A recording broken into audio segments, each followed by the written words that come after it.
नमस्कार दोस्तों, आप सभी का फिर से स्वागत है हमारे YouTube चैनल कोडिंग एक्सपर्ट पर, जहां हम आपके लिए लाए बेसिक कंप्यूटर इंस्ट्रक्टर्स की ऑनलाइन क्लासेस। आशा करता हूं कि आप सभी लोग स्वस्थ होंगे, अच्छे होंगे और आपकी जो प्रिपरेशन है वो बहुत अच्छी चल रही होगी दोस्तों, क्योंकि आपके एग्जाम की जो डेट है वो बहुत नियर आने वाली है। तो उसी कड़ी के अंदर आज की जो हमारी क्लास है वो माइक्रोसॉफ्ट एक्सेल की है। लास्ट वीडियो में हमने देखा था कि माइक्रोसॉफ्ट एक्सेल का इंट्रोडक्शन और उसके बारे में हमने डिस्कस किया था। आज की क्लास में हम उसी को आगे बढ़ाते हुए जो माइक्रोसॉफ्ट एक्सेल के एक्स्ट्रा फीचर्स है उनके बारे में डिस्कस करेंगे इस क्लास के अंदर, और कुछ एक्स्ट्रा जो कमांड्स यूज की जा रही है, कुछ कमांड्स के बारे में डिस्कस करेंगे। तो चलिए दोस्तों, स्टार्ट करते हैं आज का वीडियो। बट स्टार्ट करने से पहले मैं आपसे सभी से रिक्वेस्ट करना चाहूंगा कि यदि अभी तक आपने हमारे चैनल को सब्सक्राइब नहीं किया है तो प्लीज बेल आइकन पे क्लिक कर दीजिए, हमारे चैनल को सब्सक्राइब कर लीजिए, ताकि आने वाले नोटिफिकेशन जो भी हम रिलीज करते हैं उनकी जानकारी आप तक सबको मिलती रहे। और जो हमारे वीडियोज है वो ज़्यादा से ज़्यादा लोगों को शेयर कीजिए, ताकि ज़्यादा से ज़्यादा लोग हमारी जो ये मुहिम है उसकी ज़्यादा से ज़्यादा लोग क्या कर फ़ायदा उठा सके। तो चलिए दोस्तों, स्टार्ट करते हैं आज की टॉपिक माइक्रोसॉफ्ट एक्सेल। तो जैसा कि आपको पता है कि लास्ट वीडियो में हमने जो देखा था बेसिकली हमने इंसर्ट होम टैब के बारे में डिस्कस किया था। उसके कुछ जो रिबन्स थे उसके बारे में हमने डिस्कस कर लिया था। तो रिमेनिंग रिबन्स के बारे में डिस्कस करते हैं। तो लास्ट वीडियो में हमने डिस्कस किया था आपका जो पैराग्राफ रिबन था उसके बारे में डिस्कस कर लिया था। अब जो रिबन है हमारा है वो ड्राइंग। ड्राइंग का ये एक्स्ट्रा, जैसे कि आपने वर्ड और एक्सेल में देखा होगा, तो ये ड्राइंग फीचर आपको वहाँ नहीं मिलता है। तो यहाँ पे एक पावर पॉइंट के अंदर एक नया रिबन आपको मिल रहा है, दैट इज ड्राइंग। ड्राइंग का बेसिकली यूज किस लिए किया जाता है कि ड्राइंग जो है वो अलग अलग डिजाइन बनाने के लिए, स्लाइड के अंदर आप अलग अलग डिफरेंट टाइप की डिजाइन बनाओगे तो उसके लिए हम क्या करते हैं, ड्राइंग का यूज करते हैं। उसको स्टाइलिश देने के लिए, डिफरेंट डिफरेंट कलर देने के लिए, इफेक्ट्स बेसिकली बोला जाए आपकी स्लाइड्स को अट्रैक्टिव बनाने के लिए, उसमें इफेक्ट्स इंक्लूड करने के लिए हम किसका यूज करते हैं, ड्राइंग का यूज करते हैं। ड्राइंग से आप शेडो दे सकते हो, प्रेजेंटेशन में रिफ्लेक्शन दे सकते हो, ग्लो कर सकते हो, ये सारी वर्किंग आप ड्राइंग में कर सकते हैं। तो चलिए डिस्कस करते हैं ड्राइंग के अंदर जो जो टॉप आपके इसके अंदर क्या क्या आप कर सकते हैं। तो सबसे पहले ड्राइंग के अंदर आप सब ये डिजाइन देख रहे होंगे कि ये बेसिकली क्या है। ये जो सारी डिजाइन्स है ये बाय डिफॉल्ट बनाई हुई सारी डिजाइन्स है, जो कि कुछ शेप्स है जिसको डायरेक्ट आप क्या कर सकते हो, अपनी स्लाइड में इंक्लूड कर सकते हो। यदि आपको एरो का साइन यूज करना है, आपको सर्कल का साइन यूज करना है, आपको ओवल यूज करना है, आपको लाइन्स यूज करनी है, आपको एरोज यूज करने हैं, शेप्स यूज करनी है, कुछ भी आपके स्माइल यूज करनी है। तो ये बहुत सारे इसमें प्री डिफाइंड एक तरीके की फॉर्मेट्स है, प्री डिफाइंड इमेजेस हैं, जिनको आप डायरेक्ट क्या कर सकते हैं इसके अंदर यूज कर सकते हैं। जैसे लेट सपोज कि आपको किसी को इक्वेशन शेप यूज करनी है, तो मैं यहाँ पे क्लिक करके इसमें इक्वेशन शेप्स को डायरेक्ट इसमें यूज कर सकता हूँ। तो इस वजह से किसका यूज किया जाता है, आपका ड्राइंग का यूज किया जा सकता है। इसी के अलावा इसमें जो ऑप्शन है अरेंज कर सकते हैं, जो हमारी जो भी शेप्स है उसको फ्रंट पे ला सकते हैं, बैक पे कर सकते हैं, उसको फॉरवर्ड कर सकते हैं, बैक कर सकते हैं, आइकन को रोटेट कर सकते हैं, डिफरेंट डिफरेंट टाइप्स को उसको सेंटर में कर सकते हैं। ये सारे फीचर्स आपको यहाँ पे मिलेंगे। बाय डिफॉल्ट जो है वो अलाइनमेंट टू स्लाइड रहता है, स्लाइड के अकॉर्डिंग रहता है। आप उसको चाहे लेफ्ट में कर दो, चाहे आप उसको राइट में कर दो, कहीं पे भी आप इसमें स्लाइड के अंदर उसको सेट कर सकते हो।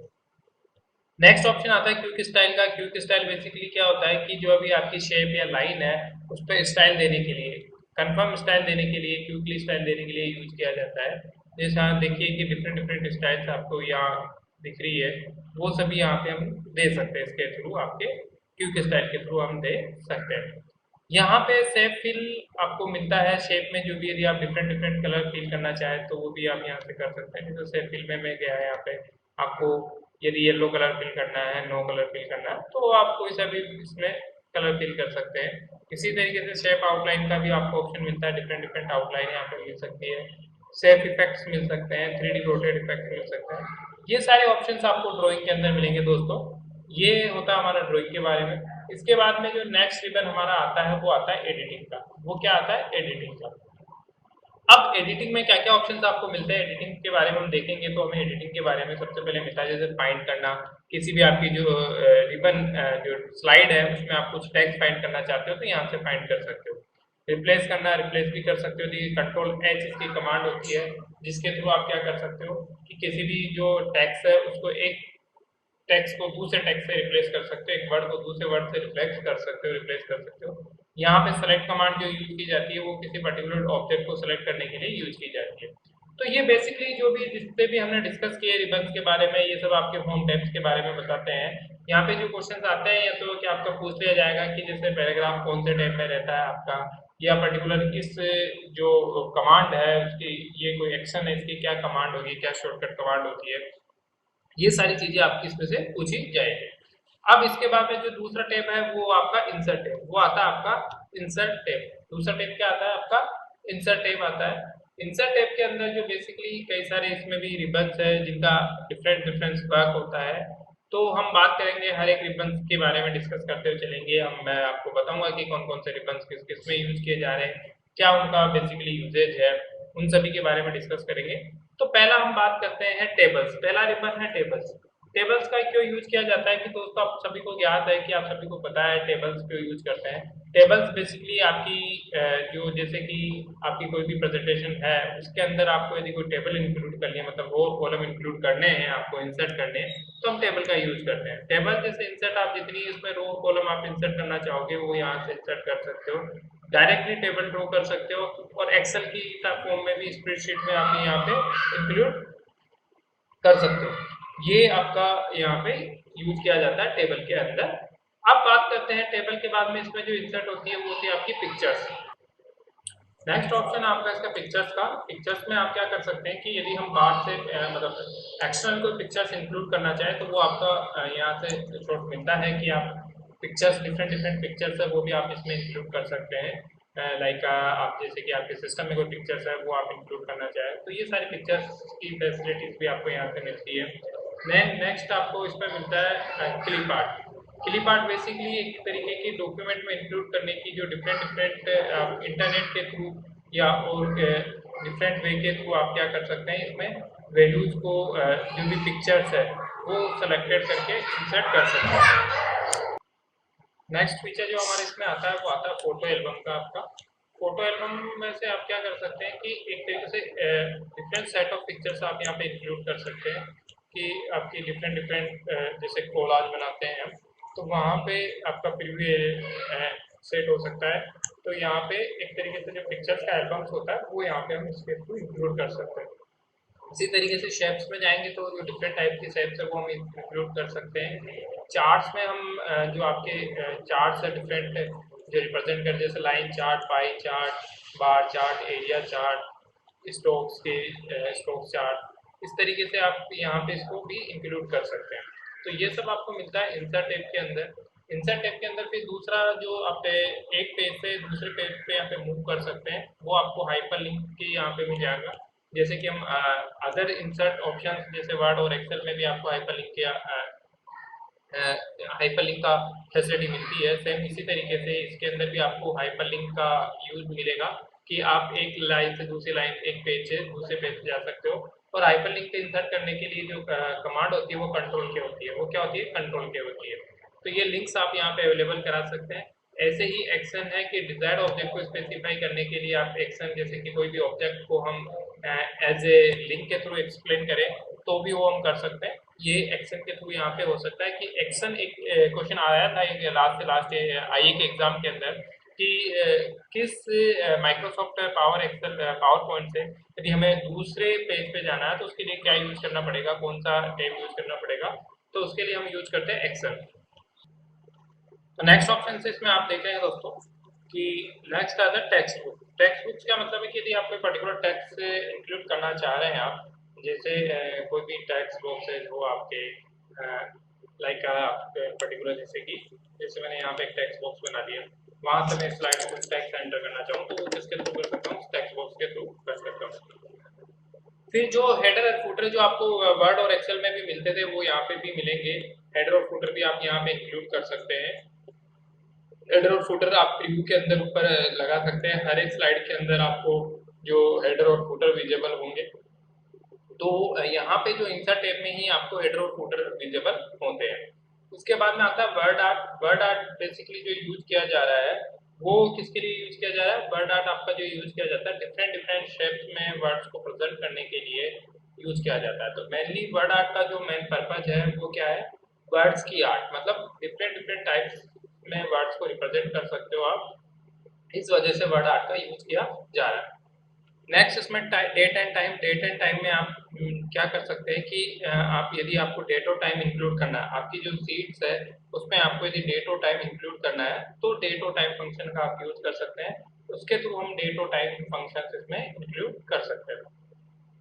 इसके बाद में इसमें जो नेक्स्ट है वो है slide number. Slide number represent करता है कि बाय डिफॉल्ट ये नहीं होता है, बट आप यदि स्लाइड नंबर जैसे भी देखेंगे यहाँ पे 2 आ चुका है, तो स्लाइड नंबर बेसिकली किसके लिए यूज किया जा रहा है? स्लाइड को नंबर देने के लिए। तो यहाँ पे स्लाइड नंबर जो है वो आपको इंसर्ट टैब में मिलता है। इंसर्ट टैब में ही आपको स्लाइड टैब की इंफॉर्मेशन मिलेगी। Symbols and object. सिंबल्स जो ऑब्जेक्ट है वो बेसिकली कोई भी सिंबल्स आप मैथमेटिकल सिंबल्स आप यूज करना चाह रहे हैं इसमें, इस तरीके के सारे जो भी सिंबल्स है वो यूज करना चाह रहे हैं, वो एंटर करना चाह रहे हैं, जैसे अल्फा, बीटा, गामा, डेल्टा। यदि ये सारे सिंबल्स आप यूज करना चाह रहे हैं कि अपनी रिप्रेजेंटेशन में, प्रेजेंटेशन में, तो आपको ये सारे टेक्स्ट रिबन से, सिंबल्स में से मिलेंगे। इसके बाद में यहाँ पे जो सबसे इम्पोर्टेंट पार्ट आता है वो आता है मीडिया क्लिप। वो क्या था? Media clip. अब मीडिया क्लिप जो है बेसिकली इसके अंदर आपको दिख रहे होंगे कि दो ऑप्शंस यहाँ पे रहते हैं, एक मूवी और एक साउंड। मूवी के अंदर की यदि हमें कोई वीडियो इंक्लूड करना हो, बेसिकली अभी हमें क्या करना होगा, कोई वीडियो, क्योंकि हमने देखा था कि जो आपका स्लाइड्स है वो क्या कर सकती है, वो इंक्लूड कर सकती है स्लाइड्स जो है वो, उसके अंदर आप इमेज, वीडियो, ऑडियो, ग्राफिक्स सब कुछ इंक्लूड कर सकते हो, टैक्स और ये सारे सब कुछ चीजें इंक्लूड कर सकते हैं। तो यहाँ पे हम बात करें कि जो मूवी है वो बेसिकली यूज की जा रही है किसके लिए, कि कोई भी जो वीडियो है आप यदि इसमें इंक्लूड करना चाह रहे हो, मूवी लाइक यूज करना चाह रहे हो, कोई भी वीडियो आप इंक्लूड करना चाह रहे हो, तो मूवी के थ्रू आप यहाँ पे वीडियो इंक्लूड कर सकते हैं। इसी तरीके से यदि कोई साउंड्स, स्पेशल साउंड्स आप यूज करना चाह रहे हैं, बैकएंड साउंड आप यूज करना चाह रहे हैं, तो वो साउंड्स भी आप यहाँ से इस आपकी स्लाइड में इंक्लूड कर सकते हैं। तो मूवी और स्लाइड को इंक्लूड करने का जो ऑप्शन आपको मिलता है वो मिलता है आपको इंसर्ट टैब में। किसमें मिलता है दोस्तों? इंसर्ट टैब में। तो इंसर्ट टैब का जो बेसिकली पर्पज है वो है आपको इंसर्ट कराना डिफरेंट डिफरेंट आइटम्स को, शेप्स को, इमेजेस को, ऑडियो को, वीडियो को। ये सारी चीजें हम किसके थ्रू इंसर्ट करा सकते हैं? आपके इंसर्ट टैब के थ्रू करा सकते हैं। नेक्स्ट इसमें आता है डिजाइन। नेक्स्ट इसमें क्या आता है? डिजाइन। डिजाइन जो व्यू है, डिजाइन जो टैब है, डिजाइन टैब बेसिकली जो किया जा रहा है, डिजाइन टैब का जो मेन पर्पज है वो है, पहला तो इसमें जो डिजाइन में देखेंगे आप, डिजाइन टैब में सबसे फर्स्ट जो रिबन आपको मिलता है वो मिलता है पेज सेटअप का। तो जैसे सेम आपका वर्ड और एक्सेल में भी डिजाइन में आपको पेज सेटअप का ऑप्शन मिलता था, वहां पे भी यहाँ पे भी आपको पेज सेटअप का ऑप्शन मिलेगा।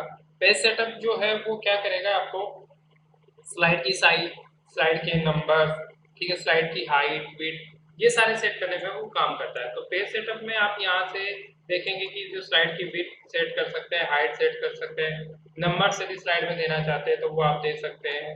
इसी तरीके से जो स्लाइड को लैंडस्केप और पोर्ट्रेट दोनों में देना चाहते हैं तो वो यहाँ पे दे सकते हैं। तो ये सारा जो है आपको यहाँ से पेज सेटअप में मिलेगा। पेज सेटअप में जो बाय डिफॉल्ट यदि हम स्लाइड की साइज की बात करें, बाय डिफॉल्ट कोई भी जो स्लाइड की साइज होती है वो बाय डिफॉल्ट आपकी जो साइज होती है, बाय डिफॉल्ट जो साइज है आपकी किसी भी स्लाइड की वो होती है 16:9, 16:9, 16:9 की एक साइज होती है आपकी किसी भी स्लाइड की। माइक्रोसॉफ्ट पावर पॉइंट में जो बेसिकली प्रिंट आउट है उसको क्या कहा जाता है? हैंड आउट कहा जाता है। तो दोस्तों बताना चाहूंगा कि प्रिंट आउट जो भी आप निकाल रहे हैं माइक्रोसॉफ्ट वर्ड और फाइल में, तो हम उसको प्रिंट आउट बोलते थे, पर यहाँ पे प्रिंट आउट को बोला जाता है, यहाँ पे प्रिंट आउट को बोला जाएगा हैंड आउट। क्या बोला जाएगा? हैंड आउट बोला जाएगा। प्रिंट आउट को क्या बोला जाएगा? हैंड आउट बोला जाएगा। तो ये याद रखिएगा कि जो यदि हम पीपीटी पावर पॉइंट प्रेजेंटेशन की बात करते हैं, पावर पॉइंट की बात करते हैं, पावर पॉइंट में जो प्रिंट आउट को आपको क्या बोला जाता है? हैंड आउट बोला जाता है। प्रिंट आउट को क्या बोला जाता है? हैंड आउट बोला जाता है। हैंड आउट में जैसे कि आपका क्या रहेगा कि प्रेजेंटेशन नेम रहेगा, प्रेजेंटेशन टाइप रहेगा, स्पीकर का नेम रहेगा, ये सारी चीजें आपको वहाँ पे इसमें इंक्लूड रहेगी। अब इसके बाद में जब हम बात करें कि एक साथ बेसिकली जो आपका पेज प्रिंट है वो छोटे या बड़े रूप में आप प्रेजेंट कर सकते हैं। तो यहाँ पे जो मैक्सिमम प्रिंट आउट आप यदि निकालोगे तो मैक्सिमम 9 पेजेस आपके प्रिंट आउट में यहाँ पे निकल सकते हैं। कितने निकल सकते हैं? मैक्सिमम 9 पेजेस आपके यहाँ पे निकल सकते हैं। तो पेज सेटअप में हम देखेंगे कि यदि आप प्रिंट आउट निकालना चाहते हैं तो प्रिंट आउट से जो मैक्सिमम प्रिंट आउट निकलते हैं वन कमांड पे वो होता है 9 सेटअप। तो 9 स्लाइड्स का प्रिंट एक साथ निकाला जा सकता है। न्यूनतम स्लाइड जो मिनिमम स्लाइड है वो एक है कि एक स्लाइड का वन टाइम निकाल सकते हो, और मैक्सिमम 9 स्लाइड्स का जो प्रिंट आउट है वो आप एक साथ निकाल सकते हो। इसके बाद में जो ओरिएंटेशन आता है, स्लाइड ओरिएंटेशन का जो बेसिकली यूज किया जा रहा है वो स्लाइड को ओरिएंटेशन के लिए यूज किया जा रहा है कि जो स्लाइड है वो आपकी किस फॉर्म में दिखेगी, लैंडस्केप में दिखेगी या पोर्ट्रेट में दिखेगी। किस में दिखेगी? लैंडस्केप में दिखेगी या पोर्ट्रेट में दिखेगी।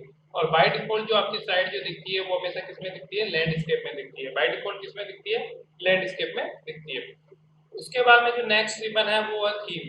थीम बेसिकली जो यूज किया जा रहा है, जैसे कि वर्ड और एक्सेल में भी थीम का जो यूजेस था, सेम थीम का यूजेस यहाँ पे है। थीम का जो बेसिकली जो यूज किया जाता है वो आपकी स्लाइड का जो वे है उसको चेंज करने के लिए किया जाता है। उसका थीम अलग वे में होगा, उसको इस वजह से यूज किया जाता है कि लाइक आप यदि थीम यूज करना चाह रहे हैं तो ये थीम्स आप डिफरेंट थीम्स आप यूज कर सकते हैं। ये डिफरेंट थीम्स है जो आप यूज कर सकते हैं। तो स्लाइड के यहाँ पे हम देख रहे हैं कि जो पीपीटी है, पावर पॉइंट प्रेजेंटेशन जो है, उसके अंदर आप क्या कर सकते हो, डिजाइन के अंदर थीम्स में जाके डिफरेंट टाइप्स के थीम्स, डिफरेंट टाइप्स की यहाँ पे इंक्लूड कर सकते हो, डिजाइन इंक्लूड कर सकते हो। कहने का मतलब उन थीम्स पे आप डिफरेंट कलर्स अप्लाई कर सकते हो, फॉन्ट सेट कर सकते हो, इफेक्ट सेट कर सकते हो। ये सारे ऑप्शंस आपको मिलते हैं थीम्स में। थीम्स के बाद इसमें जो नेक्स्ट रिबन होता है वो होता है आपका बैकग्राउंड। वो क्या होता है दोस्तों? बैकग्राउंड। अब देखिए बैकग्राउंड की जब हम बात करेंगे तो बैकग्राउंड का जो यूजेज है वो किस लिए होगा। बैकग्राउंड में जो आपको टैब्स मिलेगी वो मिलेगी बैकग्राउंड स्टाइल, कि आप बैकग्राउंड का स्टाइल कैसे देखना चाहते हैं, जो आपकी बैकग्राउंड है उसका स्टाइल कैसे होगा। और हाइड बैकग्राउंड ग्राफिक्स, यदि कोई बैकग्राउंड ग्राफिक्स लगी हुई है तो उसको भी आप क्या कर सकते हो? हाइड कर सकते हो। तो मल्टी कलर बैकग्राउंड्स आप यहाँ पे इसमें इंसर्ट कर सकते हो। डिफरेंट टाइप्स के बैकग्राउंड आप इंसर्ट कर सकते हो according to your requirement, according to your choice. तो इस तरीके से हम इनको इंक्लूड करते हुए हमारी जो प्रेजेंटेशन है, जो हमारी जो स्लाइड है, उसको बहुत अट्रैक्टिव बना सकते हैं। तो देखा दोस्तों कि आपने जो हमने अभी तक 3 टैब्स पढ़े, होम, इंसर्ट और डिजाइन, उनके बारे में। तो सबसे जो डिजाइन वाला जो टैब्स है उसमें आपको बहुत सारे न्यू फीचर्स मिल रहे हैं, जहाँ से आप अपनी जो स्लाइड है उसको क्या कर रहे हो? अट्रैक्टिव बना रहे हो। अब इसके बाद इसमें जो नेक्स्ट टैब आती है वो आता है एनिमेशन। नेक्स्ट टैब क्या आती है? एनिमेशन। अब दोस्तों एनिमेशन की जब हम बात करते हैं तो एनिमेशन जो टैब है उसके अंदर आप देखेंगे कि एनिमेशन टैब किस लिए यूज किए जाते हैं। एनिमेशन टैब्स है वो आपकी जो भी पिक्चर्स है, जो भी आपकी स्लाइड है उसको एनिमेटेड रूप में रिप्रेजेंट करती है। एनिमेटेड रूप का मतलब कि जो भी आपकी स्लाइड्स या जो भी आपकी पिक्चर्स है उसको एक वे में रिप्रेजेंट करते हुए उसको फॉलो करती है। यहाँ पे जो देखेंगे हम कि जो डिफरेंट स्लाइड्स है, जो डिफरेंट स्लाइड्स है उनको ट्रांजेक्शन करेंगे, उसका आप up flow, down flow, left flow, right flow, इस तरीके से उनको यहाँ पे कर सकते हैं। तो अब डिजाइन सॉरी एनिमेशन टैब की जब हम बात कर रहे हैं तो एनिमेशन टैब्स में जो आपको ऑप्शंस मिलेंगे, आपकी जो स्लाइड है उसको एनिमेटेड करने के लिए जो ऑप्शंस मिलेंगे वो यहाँ पे एनिमेशन टैब पे मिलेंगे। तो प्रीव्यू का मतलब यहाँ पे सबसे पहले देखेंगे कि प्रीव्यू एनिमेशन है। जो प्रीव्यू एनिमेशन किस लिए यूज किया जाता है? प्रीव्यू जो एनिमेशन है वो आपकी कोई भी जो स्लाइड है, वो आपकी जो कोई भी स्लाइड है उसका प्रीव्यू शो करने के लिए कि कैसे ये शो होगी उस टाइम ये यूज की जाती है। अभी एनिमेटेड में बाय डिफॉल्ट नो एनिमेशन रहता है, बट आप इसको चेंज कर सकते हो। ठीक है, आप डिफरेंट टाइप्स के एनिमेशन यहाँ पे सेट कर सकते हैं। जैसे कि इस तरीके के एनिमेशन में आपको दिखेगा नो एनिमेशन अभी है, फर्स्ट लेवल प्रोग्राम एडवांस, आपको यहाँ पे डिफरेंट सेट चेंज होती दिख रही है। तो ये किसके थ्रू हो रहा है? एनिमेशन के थ्रू। ये किसके थ्रू हो रहा है? एनिमेशन के थ्रू। अब एनिमेशन में जो आपको ट्रांजिशन टू स्लाइड को किस तरीके से मूव किया जाए, जब स्लाइड एक के बाद एक स्लाइड आएगी तो वो किस साइड से आए, वो बॉटम तरफ से आए, वो टॉप की साइड से आए, वो लेफ्ट की साइड से आए, वो राइट की साइड से आए, या वो और किसी और डिफरेंट वे में आए, जैसे कि इस तरीके से आए, आप देख रहे हैं इस तरीके से, इस तरीके से। ये जो सारी व्यूज आपको यहाँ पे विजिबल हो रहे हैं, इस तरीके से आपकी स्लाइड को रिप्रेजेंट करने का बहुत सारे वे है, जिसके अंदर सेम स्लाइड को, सेम इंफॉर्मेशन को एक अट्रैक्टिव लुक बनाने के लिए हम क्या करते हैं? डिफरेंट फॉर्म में रिप्रेजेंट करते हैं। या डिफरेंट डिफरेंट फॉर्म में उसको जो ऑडियंस है उनके सामने रिप्रेजेंट किया जाता है। तो ये होता है आपका ट्रांजेक्शन ऑन दिस स्लाइड। इसी के साथ साथ यहाँ पे हम साउंड भी इंक्लूड कर सकते हैं कि जो स्लाइड जैसी स्लाइड आपको आ रही है वैसे साउंड आप इसमें इंक्लूड कर सकते हैं।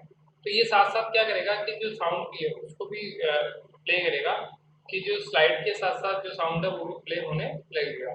उसके बाद में स्पीड है कि आपकी जो ट्रांजेक्शन की जो स्पीड है, मतलब जो स्लाइड की स्पीड है वो कितनी होगी, वो फास्ट होगी या फिर वो जो स्पीड आएगी मूव करने की वो कितनी होगी, मीडियम होगी या शॉर्ट होगी। मतलब इस तरीके से हम इसमें यूज करते हैं ट्रांजेक्शन स्पीड। ट्रांजेक्शन स्पीड का मतलब समझ में आया दोस्तों, ट्रांजेक्शन स्पीड जो है वो बेसिकली आपकी यूज की जा रही है किसी भी स्लाइड्स को मूव करने के लिए, वो यूज की जा रही है।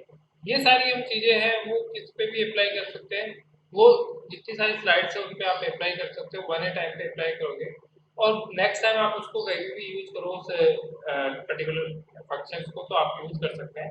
तो यहाँ पे जो स्पीड्स और आपका साउंड्स और आपकी apply to all things all सारी जो भी स्लाइड्स है उन पे भी आप अप्लाई कर सकते हो। ये सारे ऑप्शंस आपको मिलते हैं इसके अंदर डिजाइन टैब में, ये सारे ऑप्शन मिलते हैं डिजाइन टैब में। तो यहाँ पे जो सबसे इसमें लास्ट ऑप्शन आपको मिलता है वो मिलता है एडवांस साइड्स, जिसके अंदर आप ऑन क्लिक माउस, तो by default on click mouse on होता है, जो क्या करेगा कि जैसे आपको स्लाइड को एक न्यू न्यू स्लाइड प्रेजेंट करनी है तो आप माउस का क्लिक करेंगे तब जाके न्यू न्यू स्लाइड्स ओपन चलेगी, एक साथ रन होगी। उसके बाद में इसमें होता है ऑटोमेटिकली आफ्टर एक टाइम फ्रेम आप दे देंगे, टाइम फ्रेम के बाद में लेट सपोज आपने 10 सेकंड दे दिया तो हर 10 सेकंड के बाद में नई नई स्लाइड्स आप आती रहेगी, आपको इसमें माउस का क्लिक करने का रिक्वायरमेंट नहीं होगा। अब इसमें जो नेक्स्ट स्टेप आती है वो आती है स्लाइड शो। जो स्लाइड शो है बेसिकली दोस्तों सबसे ज़्यादा यूज होने वाली टैब है माइक्रोसॉफ्ट पावर पॉइंट की, जिसके आप जिसके थ्रू आप क्या कर सकते हैं कि किसी भी स्लाइड्स को उसको स्टार्ट कर सकते हो, उसको स्टॉप कर सकते हो, कस्टमाइज कर सकते हो स्लाइड शो को। ये सारे ऑप्शन उसमें आपको मिलते हैं स्लाइड शो के अंदर। तो स्लाइड शो में हम देख रहे हैं कि डिफरेंट डिफरेंट डिफरेंट टाइप्स के आपको ऑप्शन मिलेंगे। तो पहला इसमें होता है स्टार्ट स्लाइड शो। पहला जो रिबन है वो है आपका start slide show. Start slide show में आप देख रहे होंगे कि दोस्तों यहाँ पे आपको तीन टाइप्स के अलग अलग फंक्शन मिल रहे हैं। पहला फ्रॉम बिगनिंग। फ्रॉम बिगनिंग का मतलब है कि ये जो आपकी स्लाइड है वो फर्स्ट स्लाइड से यदि आप स्टार्ट करते हो तो फ्रॉम बिगनिंग से इसका वर्क किया जाएगा। देन आपका था फ्रॉम करंट स्लाइड की, जो हम स्लाइड्स यूज करेंगे वहां से हम हमारी जो प्रेजेंटेशन है उसको रन कराना चाहे तो वो हम स्टार्ट करते हैं करंट स्लाइड से। वो कहाँ से स्टार्ट करते हैं? करंट स्लाइड से। तो यदि कलेक्शन ऑफ स्लाइड्स यदि आपके पास है तो आप बिगिनिंग करना चाहेंगे तो फर्स्ट स्लाइड से आप बिगिनिंग करना चाहे तो फ्रॉम बिगिनिंग फर्स्ट स्लाइड से आप यदि स्टार्ट करना चाहे तो, और यदि आप उसको करंट स्लाइड से करना चाहे तो फ्रॉम करंट स्लाइड कर सकते हैं। इसी तरीके से कस्टम जो है स्लाइड शो को आप कस्टमाइज कर सकते हैं अपने अकॉर्डिंग कि क्रिएट और प्ले किस तरीके से आपको क्रिएट करनी है स्लाइड शो और किस तरीके से उसको प्ले करनी है। ये सारी चीज भी आप इसके के थ्रू आप कर सकते हैं यहाँ पे। तो कस्टम स्लाइड का जो है वो आप बेसिकली एक आप चाहते हैं कि मैं जैसे इवन या ओड रूम में ही जो स्लाइड्स है वो रिप्रेजेंट करूँ, कि आप चाहते हैं स्लाइड नंबर 2 स्लाइड नंबर 4 तो वो ही आप प्रेजेंट करना चाहेंगे तो वो आप करंट स्लाइड कस्टमाइज स्लाइड से कर सकते हैं। इसके बाद में setup slide show. Setup slide show setup के अंदर जो मिलता है आपको वो मिलता है कि सबसे पहला ऑप्शन मिलता है setup slide show. Setup slide show है जो वो एडवांस सेटिंग की जाती है आपकी स्लाइड की, कि पेन कलर शो टाइप से स्लाइड शो है, लेजर प्रिंटर, लेजर पॉइंटर है। तो ये एडवांस सेटअप के लिए यूज किया जाता है। देखेंगे यहाँ पे यदि आपको जो डिफरेंट डिफरेंट से आपको किस तरीके से यदि पेन का यूज करना है या और किसी का यूज करना है तो वो यहाँ पे हम यूज करेंगे किससे? सेटअप स्लाइड शो से। हाइड स्लाइड स्लाइड हाइड जो है वो बेसिकली यूज किया जाता है यदि किसी प्रेजेंटेशन में हमें किसी स्लाइड को शो नहीं करना हो, यदि हम उसको डिलीट करना नहीं चाहते बट उसको शो नहीं करना चाहते, उस स्लाइड को हमें खाली वो प्रेजेंटेशन में दिखाना नहीं है, तो उस वजह से हम किस में यूज करेंगे? हाइड स्लाइड का यूज करेंगे। तो डिलीट स्लाइड और हाइड स्लाइड में दोनों में जो डिफरेंस है वो बेसिकली क्या है कि डिलीट स्लाइड किस लिए यूज किया जा रहा है? डिलीट स्लाइड जो आपका यूज किया जा रहा है वो बेसिकली डिलीट करने के लिए यूज किया जा रहा है। किसके लिए यूज किया जा रहा है? किसी भी स्लाइड को डिलीट करने के लिए। और जो हाइड स्लाइड है वो हाइड स्लाइड जो यूज किया जा रहा है वो आपको किसी पर्टिकुलर जो स्लाइड है उसको हाइड करने के लिए, जो आप प्रेजेंटेशन में भी किसी स्लाइड को प्रेजेंट नहीं करना चाह रहे हो, नहीं दिखाना चाह रहे हो, तो उसके में हम यूज करेंगे हाइड स्लाइड, उसके में हम यूज करेंगे हाइड स्लाइड। इसी की तरीके से जो नेक्स्ट ऑप्शन है रिकॉर्ड नरेशन। रिकॉर्ड नरेशन जो है वो बेसिकली आपका यूज किया जाता है कि आपकी जो रिकॉर्डिंग है, रिकॉर्डिंग जो होगी कि किस तरीके से आप अपने इसको स्लाइड्स है उसका डिफरेंट डिफरेंट वे में ट्रैक कर सकते हो, माइक्रोफोन अटैच करके कर सकते हो या और प्लेबैक साउंड्स के थ्रू कर सकते हो।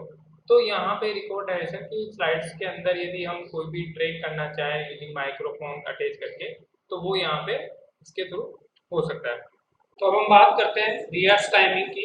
जो रियर्स टाइमिंग है जो बेसिकली यूज किया जाता है आपका जो भी फुल स्क्रीन है कि किस तरीके से आपकी प्रेजेंटेशन को स्पीड से उसको मूव करवाना है।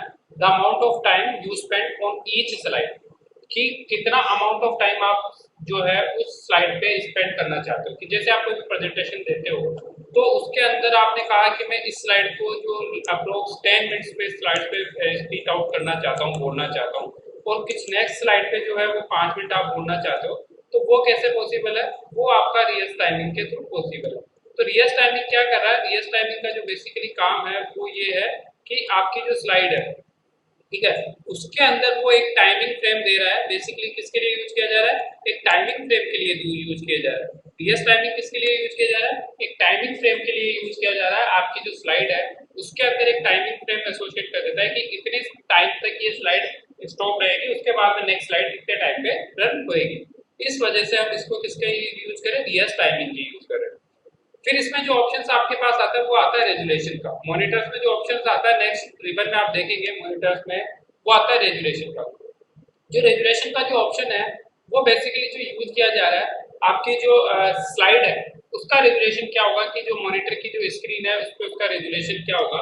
तो आप देखेंगे यहाँ पे जब कोई भी यूज करंट रेजुलेशन की आप जो डिफॉल्ट रेजुलेशन है उसको यूज कीजिए, या फिर आप वो कोई रेजुलेशन यूज करना चाह रहे हैं वो आप यहाँ से यूज कर सकते हैं। तो ये जो बेसिकली यूज करने का जो काम आ रहा है कि आपका जो रेजुलेशन है वो कितना होगा, वो यहाँ से आप इसको डिसाइड करके कर सकते हैं कि ये रेजुलेशन आपको यूज करना है। तो इस वजह से मॉनिटर्स का यूज करते हैं। यहाँ पे देखिए कि आप देखेंगे तो डिफरेंट डिफरेंट रेजुलेशन आपको दिख रहा है कि 800x600, 1024x7 400। तो ये रेजुलेशन आप यूज कर सकते हैं इसके अंदर। अब बात करते हैं नेक्स्ट स्टेप की। नेक्स्ट स्टेप जो है वो आपका है रिव्यू टेप। नेक्स्ट स्टेप क्या है? Review tape. जो रिव्यू टेप आप देख रहे हैं दोस्तों यहाँ पे, तो रिव्यू टेप के अंदर आपको सबसे पहले जो ऑप्शंस मिल रहे हैं, जो रिबन्स है, सबसे पहले स्पेलिंग का। स्पेलिंग का जो ऑप्शन यहाँ पे आपको मिल रहा है ये बेसिकली यूज हो रहा है कि आपने कोई भी आपकी स्लाइड के अंदर स्पेलिंग जो टाइप की है वो मिसमैच हो रही है या जो उसको सिस्टम आइडेंटिफाई नहीं कर रहा है, वो उसकी एरर को वहां फाइंड कर लेगा। वो उसकी एरर को क्या कर लेगा? फाइंड कर देगा कि ये स्पेलिंग यहाँ पे गलत है, उस पर रेड लाइन वहां पे आ जाएगी। तो इसका यूज करते हैं हम करेक्ट स्पेलिंग को फाइंड आउट करने में, करेक्ट स्पेलिंग को ढूंढने में स्पेलिंग का यूज करते हैं। इसके बाद में जो नेक्स्ट स्टेप है रिसर्च का, कि पर्टिकुलर कोई भी टॉपिक पे आप क्लिक करना चाह रहे हो, उसके बारे में रिसर्च करना चाह रहे हो, तो उससे रिलेटेड जो जो इन्फॉर्मेशन है वो इंटरनेट के थ्रू आपके सामने रिप्रेजेंट हो जाएगी कि रिसर्च करना चाह रहे हैं। जैसे लेट सपोज मैं जैसे रिसर्च पे क्लिक करूंगा तो ये क्या करेगा, मेरे को जो भी उससे डिक्शनरी के अंदर जो जो सब वर्ड्स मैंने कहीं पे यूज किए यहाँ पे आप सर्च करोगे उसमें, और सर्च करने के बाद में इसको क्या करोगे? यूज कर लोगे वहां पे। तो रिसर्च जो यूज किया जाता है वो बेसिकली पर्टिकुलर उस टॉपिक के बारे में इंफॉर्मेशन फाइंड आउट करने के लिए यूज किया जाता है। जैसे आप यहाँ पे भी किसी टॉपिक के टाइप करके उसके बारे में रिसर्च करोगे तो इंटरनेट से जो भी इंफॉर्मेशन है वो आपके सामने यहाँ पे अवेलेबल हो जाएगी। नेक्स्ट इसमें जो ऑप्शन आता है थ्रेशर्स का। थ्रेशर्स बेसिकली क्या है? आपको यदि कोई भी जो आपकी पीपीटी के अंदर किसी भी सिनोनिम्स आपको फाइंड करना है, किसी भी वर्ड्स का सिनोनिम्स आपको फाइंड करना है, तो वो थ्रेशर्स से होगा। मतलब थ्रेशर्स क्या करेगा? उस रिलेटेड वर्ड का जो सिनोनिम्स यदि आप कहीं यूज कर रखे हो आपने, तो वो आपको आइडेंटिफाई कर देगा। तो थ्रेशर्स का जो मेनली यूज है फाइंड टू सिनोनिम्स। क्या करता है कि सजेस्ट करता है जिसका मीनिंग सिमिलर है उस वर्ड के समेत। लेट सपोज कि आपने कोई वर्ड टाइप किया, यहाँ पे मैंने कोई भी वर्ड टाइप किया वो, अब इसके रिलेटेड मैंने और कहीं पे भी इसी तरीके का वर्ड टाइप कर रखा है जिसका मीनिंग भी सेम हो, तो मैं थ्रेशर्स करूंगा तो वो मेरे को ये आइडेंटिफाई कर देगा कि आपने ये वर्ड यहाँ पे यूज कर रखा है, तो that is use by threshers. Then इसके बाद में आता है आपका ट्रांसलेट। तो बेसिकली ट्रांसलेट का यूज किया जाता है किसी भी एक टेक्स्ट को दूसरी टेक्स्ट में कन्वर्ट करने के, मतलब एक टेक्स्ट को एक लैंग्वेज से दूसरे लैंग्वेज में कन्वर्ट करने के लिए। लेट सपोज आपका जो टेक्स्ट है वो इंग्लिश लैंग्वेज में है, आप इसको फ्रेंच या और अनदर लैंग्वेज में कन्वर्ट करना चाहते हैं, तो वो हम करेंगे ट्रांसलेट के थ्रू। को हम चेंज कर सकते हैं डिफरेंट लैंग्वेज के अंदर, ठीक है। इसी तरीके से आप यहाँ पे क्या कर सकते हो, उस लैंग्वेज का जो ऑप्शन है वो बेसिकली यूज किया जाता है आपका सिलेक्टेड टेक्स्ट के अंदर जो लैंग्वेज है उसमें कोई स्पेलिंग या ग्रामेटिकल मिस्टेक तो नहीं है, चाहे वो इंग्लिश हो, चाहे वो फ्रेंच हो, चाहे वो जर्मन हो, कोई सी भी लैंग्वेज हो, उसमें आप आइडेंटिफाई करोगे कि ये जो मैंने यूज किया है, जो लैंग्वेज मैंने यूज की है वो करेक्ट है, उसमें कोई भी स्पेलिंग या ग्रामेटिकल मिस्टेक नहीं है। इसके बाद में इसमें एक ऑप्शन मिलता है आपको न्यू कमेंट का। न्यू कमेंट बेसिकली किया जाता है कि आप पर्टिकुलर सेक्शन पे कोई कमेंट ऐड करना चाहते हैं, आप वहां पे कोई ऐड कमेंट करके उसको देना बताना चाहते हैं कि ये पर्टिकुलर जो सेक्शन है ये इस वजह से यूज किया हुआ है, आइडेंटिफाई कर सके ताकि आपके अलावा यदि कोई भी पर्सन उस स्लाइड को यूज कर रहा है तो उसके समझ में आ सके कि ये इस वजह से यूज किया गया है, तो पर्टिकुलर को कमेंट किया जाता है, इस वजह से हम यूज करते हैं न्यू कमेंट। उसके बाद में न्यू कमेंट में आपको कमेंट को डिलीट करने, एडिट करने और प्रीवियस कमेंट देखने, नेक्स्ट कमेंट देखने, इन सभी का ऑप्शन आपको इस टैब में मिलता है कमेंट टैब से। ये सारे ऑप्शंस आपको मिलते हैं कमेंट टैब से। इसके बाद इसमें लास्ट ऑप्शन आता है प्रोटेक्ट प्रेजेंटेशन। प्रोटेक्ट प्रेजेंटेशन जो है वो बेसिकली यूज की जाती है आपकी जो भी प्रेजेंटेशन है उसको एनक्रिप्ट करने के लिए, आप उसको प्रोटेक्ट कर सकते हैं ताकि कोई भी न्यू पीपल उसको क्या नहीं कर सके, एक्सेस नहीं कर सके। एनीवन कोई भी उसको उस पर रिस्ट्रिक्शंस आपने लगा दिए हैं कि आपकी परमिशन के बिना उसको कोई भी एक्सेस नहीं कर सकता है, आपकी परमिशन के बिना क्या नहीं कर सकता है, कोई भी उसको एक्सेस नहीं कर सकता है। तो ये होता है आपका प्रोटेक्ट प्रेजेंटेशन से। ये किससे होगा, प्रोटेक्ट प्रेजेंटेशन से होगा। नेक्स्ट स्टेप जो आती है इसके अंदर आती है व्यू टैब। अब व्यू टैब का बहुत ही इंपॉर्टेंट रोल है थोड़ा आपका पावर पॉइंट के अंदर। तो व्यू टैब का बेसिकली यूज हो रहा है कि किस तरीके से आपकी जो स्लाइड्स है वो व्यू होगी। तो यहाँ पे सबसे पहले आता है प्रेजेंटेशन व्यू। एक जो फर्स्ट टैब जो आपको दिख रहा है फर्स्ट रिबन व्यू टैब का, वो है प्रेजेंटेशन व्यू। वो क्या है, प्रेजेंटेशन व्यू। प्रेजेंटेशन व्यू की जब भी हम बात करते हैं तो ये यूज किया जाता है डिफरेंट वे के अंदर आपको स्लाइड को प्रेजेंट करने में। डिफरेंट वे में आप स्लाइड्स को प्रेजेंट कर सकते हैं। तो यहाँ पे बेसिकली किसी भी स्लाइड को जो प्रेजेंट करते हैं उसके चार ऑप्शंस हैं। आप उसको नॉर्मल वे में रिप्रेजेंट कर सकते हैं, स्लाइड शॉर्टर व्यू में प्रेजेंट कर सकते हैं, नोट्स पेज में प्रेजेंट कर सकते हैं, स्लाइड शो में प्रेजेंट कर सकते हैं। नॉर्मल वे के अंदर आप देख रहे हैं कि ये जो आपके सामने प्रेजेंटेशन है ये एक स्लाइड का नॉर्मल व्यू है, जिसके अंदर एक आपको लेफ्ट हैंड साइड के अंदर एक लेआउट मिलेगा, आउटलाइन व्यू मिलेगा और आपकी स्लाइड मिलेगी जो कि उसका शॉर्टकट फॉर्म होगा आपकी स्लाइड का। तो ये आपको मिलता है किसमें, नॉर्मल व्यू के अंदर। ये मिलता है आपको नॉर्मल व्यू के अंदर। इसी के साथ हम यदि स्लाइड शॉर्टर की बात करें तो स्लाइड शॉर्टर पे जैसे आप क्लिक करोगे तो आपको हर एक स्लाइड एक ही पेज पे जो स्लाइड्स है वो आपको लुक होने लग जाएगी, दिखने लग जाएगी। मतलब क्या होगा, आपको यहाँ पे स्लाइड शॉर्टर के अंदर जो डिफरेंट स्लाइड जो वन बाय दिख रही थी वो अलग अलग नहीं होके कंबाइंडली एक फॉर्म में आपको एक ही पेज पे विजिबल हो जाएगी। यहाँ से आप डिफरेंट स्लाइड देख सकते हो, 1 2 3 4 5 जितनी भी स्लाइड्स है आपकी वो सब इसी पेज पे एक्सेसिबल होने लग जाएगी। ये मिलता है आपको कहाँ से, स्लाइड शॉर्टर व्यू से। कहाँ से मिलता है, स्लाइड शॉर्टर व्यू से। इसके बाद में जो नेक्स्ट ऑप्शन आता है नोट्स पेज। नोट्स पेज जो है बेसिकली यूज किया जाता है किसी भी स्लाइड्स के लिए, नोट्स लिखने के लिए कि यदि आप स्लाइड्स है और यहाँ पे कोई भी टेक्स्ट लिखना चाहते हैं इस नोट्स के लिए कि it is use for presentation. Let's suppose मैंने लिया कि it is use for MS power point site, MS power point के लिए मैंने यूज कर दिया, ठीक है। तो ये एक तरीके का उस स्लाइड के नीचे एक नोट्स है जिसके थ्रू आप क्या कर सकते हो, उसका पूरा व्यू देख सकते हो, नोट्स पेज देख सकते हो कि ये नोट्स पे लिखे हुए हैं। तो नोट्स पेज आपको इस तरीके से किसी स्लाइड को एक पेज की फॉर्म में रिप्रेजेंट करता है। किसकी फॉर्म में रिप्रेजेंट करता है, पेज की फॉर्म में रिप्रेजेंट कर सकता है। तो जैसे आपने नोट्स पेज में देखा वैसे नॉर्मल में हम जाते हैं तो इस तरीके से विजिबल होगा, और नोट्स पेज में जाओगे तो आप उस स्लाइड को ये नोट्स के व्यू में रिप्रेजेंट कर देगा, जिसका आप क्या निकाल सकते हैं, इजी वे में प्रिंट आउट निकाल सकते हैं। नेक्स्ट आता है स्लाइड शो। स्लाइड शो पे जैसे आप क्लिक करेंगे तो आपको क्या मिलेगा, स्लाइड शो का ऑप्शन वहां पे मिल जाएगा कि आपकी जो स्लाइड्स है वो एक शो के रूप में, एक वे के रूप में प्रेजेंट होने लग जाएगी। वो यहाँ पे आपका शो स्टार्ट हो जाएगा। स्लाइड शो हम आपके प्रेजेंटेशन व्यू से भी स्लाइड शो पे जा सकते हैं। इसी तरीके से आप स्लाइड शो पे क्लिक करके भी स्लाइड शो पे जा सकते हो। F5 प्रेस की करके भी आप किस पे जा सकते हो, स्लाइड शो पे जा सकते हो। तो स्लाइड शो पे मूव करने का बहुत सारे ऑप्शंस है आपके सामने, इन सभी ऑप्शंस का यूज करते हो आप स्लाइड शो पे जा सकते हो। इसके बाद में इसमें यूज किया जाता है स्लाइड मास्टर। स्लाइड मास्टर क्या होता है कि जैसे स्लाइड मास्टर पे जैसे आप क्लिक करोगे तो ये बेसिकली आपको एक टाइटल होगा जो सभी स्लाइड्स पे ओपन हो जाएगा। यहाँ पे आप जिस तरीके का टाइटल सेलेक्ट करना चाहते हो, जिस तरीके की मास्टर स्लाइड के लिए यूज करना चाहते हो, वो एक मास्टर स्लाइड यूज करोगे और बाकी की जो रिमेनिंग स्लाइड्स है वो उसी तरीके से आपके यूज हो जाएगी। वहां पे आप थीम कर सकते हो, प्लेस होल्डर प्लेस कर सकते हो, लेआउट प्लेस करते हो सकते हो स्लाइड मास्टर में, ओरिएंटेशन कर सकते हो, ये सारे आप इसके अंदर यूज कर सकते हो। तो स्लाइड जो है, स्लाइड मास्टर जो है वो बेसिकली यूज किया जा रहा है किसके लिए, आपके एक मास्टर व्यू रिप्रेजेंट करता है जो सारी जो भी डिजाइन है वो all over the slides layout पे एप्लीकेबल हो जाएगी। इसके बाद में हैंडआउट व्यू। हैंडआउट व्यू जो है बेसिकली यूज किया जाता है आपके जो स्लाइड्स को प्रिंट कराने पे, एक पेज पे प्रिंट कराने पे जो हैंडआउट व्यू का हम यूज करते हैं कि जो आप देख रहे हैं कि हैंडआउट ओरिएंटेशन से हम क्या कर सकते हैं, पोर्ट्रेट और लैंडस्केप में कर सकते हैं यहाँ पे, और पेज सेटअप का ऑप्शन भी यहाँ से मिलता है आपको। पेज सेटअप करके आप उसको क्या कर सकते हैं, प्रिंट कर सकते हैं। आप कितनी स्लाइड पर पेज प्रिंट करना चाहते हैं ये भी आप कंट्रोल कर सकते हैं। तो बेसिकली हैंडआउट व्यू है जो आपको क्या करता है, बेसिकली आपकी जो स्लाइड्स है उसको प्रिंट व्यू में प्रेजेंट करता है कि आप इस तरीके से उसका एक पेज पे प्रिंट ले सकते हो। नोट्स मास्टर है, नोट्स मास्टर सेम इसी तरीके से यूज किया जाएगा कि आप डिफरेंट स्लाइड्स पे नोट्स एप्लीकेबल करना चाहते हो तो वो नोट्स वहां पे लिख के जो हर एक स्लाइड्स में आपको विजिबल होगा वो वहां से आप कर सकते हैं। तो ये सारे व्यूज थे आपके किसी भी स्लाइड के जो आप डिफरेंट पर्पज के अकॉर्डिंग कर सकते हो। इसके बाद में शो और हाइड ऑप्शंस में आप देखेंगे तो रूलर और गाइडलाइंस आपको मिलते हैं, गाइडलाइंस जिसके अंदर रूलर्स पे आप क्लिक करेंगे तो स्मॉल हो जाएगा और लाइंस आपके यहाँ पे यूजेबल होने लग जाएगी। नेक्स्ट ऑप्शन आपका आता है जूम का।